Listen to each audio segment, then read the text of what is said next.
இல்லை இல்லை, ஃபஸ்ட்டு நான் என் வந்து கிளாஸ்மேட் அவன். காலேஜில் நான் ஃபஸ்ட்டு அவனை பார்க்கும்போது எப்படின்னா ரோட்டில் தான் பார்த்தேன். ஏன்னா நான் காலேஜ் போயிட்டு இருந்தேன். அப்போ இவன் வந்து பஸ்ஸு மேலே டாப்பு, அதாவது என்னென்னா அப்போ காலேஜ் படிக்கும்போது எல்லாருமே இந்த பஸ்ஸு டாப்பில் வரதெல்லாம் ஒரு கெத்தாக நினச்சி அவனை பண்ணுறதில்ல நம்மளும் ஒருத்தன். ஆனால் அவனை பார்க்கும்போது தான் தெரியாது எவ்வளோ பயப்படுறான்னு. இப்படி ஒருத்தன் வந்து பார்த்து இவன் என்ன பண்ணுறான் இவன் பஸ்ஸு டாப்பில் அப்படின்ற மாதிரி யாரோ கட்டாயப்படுத்தி கூட்டிகிட்டு போன மாதிரியே இருக்கும். ஆனால் அது இவன் தான் பண்ணுறான்.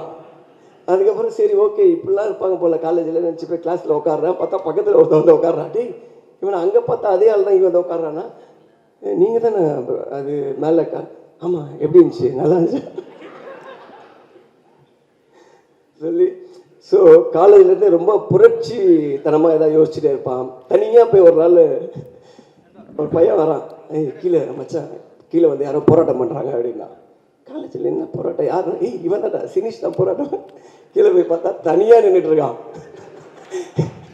தனியாக நின்றுட்டு எதுவோ மொத்தமாக மாற்ற சொல்கிறான். காலேஜ் டைமிங்கை மாற்ற சொல்கிறானா என்ன மாற்ற சொல்கிறா எனக்கு தெரியல. என்னென்னமோ பேசுகிறான். மேலே இருந்து பசங்க வா மேலே எங்களை பார்த்து முறைக்கிறான். மேலே பார்த்து முறைச்சிட்டு அதுக்கப்புறம் நாங்கள் என்னென்னமோ கூப்பிட்றோம். அதுக்கப்புறம் மேலே வந்து திட்டுறோம். ஏண்டா ஒருத்தர் இறங்கி யாராவது ஒருத்தர் ஆரம்பிக்கிறேன்னு ஆரம்பிச்சு நீங்களாம் வரணும் இல்லை எங்கே வரணும் இல்லை வாடா உட்காரான்னு சொல்லி அப்பத்துலேருந்து சொல்லிட்டு என்னென்னா நமக்கு என்ன ஒப்பீனியன்னா கன்ஃபார்மாக இது வந்து வேலைக்கு ஆகாது, பெஞ்சை மாற்றிட்டேன், இதுக்கப்புறம் என் பக்கத்தில் உட்காரக்கூடாது சொல்லி. அதுக்கப்புறம் நாங்கள்லாம் காலேஜ் அந்த சொல்லிடுவா. என்னென்ன ஃப்ரெண்டு ஒருத்தர் இருக்கா சத்யான்னு சொல்லி. என்ன பண்ணிட்டா நாங்கள் ஃபஸ்ட்டு செமிஸ்டரில் எழுதின ஒரு சப்ஜெக்ட் வந்து எல்லாருக்கும் ரிசல்ட் வந்துடுச்சு. நாங்கள்லாம் இப்போ ஹெச்ஓடி டிபார்ட்மெண்ட்டில் பார்த்துட்டு சாரி ரொம்ப தொண்டை கட்டியிருக்கு விடிவியோட மேட்ச் இது அந்த மாதிரி மேட்ச் ஆயிடுச்சு. போய் ஹெச்ஓடி ரூமில் ரிசல்ட்டை பார்த்துட்டு வரோம். நாங்கள்லாம் பாஸ் ஆகிட்டோம் அப்படின்னு சொல்லிட்டு இவர் அதுக்கே லேட்டாக வந்திருக்காரு.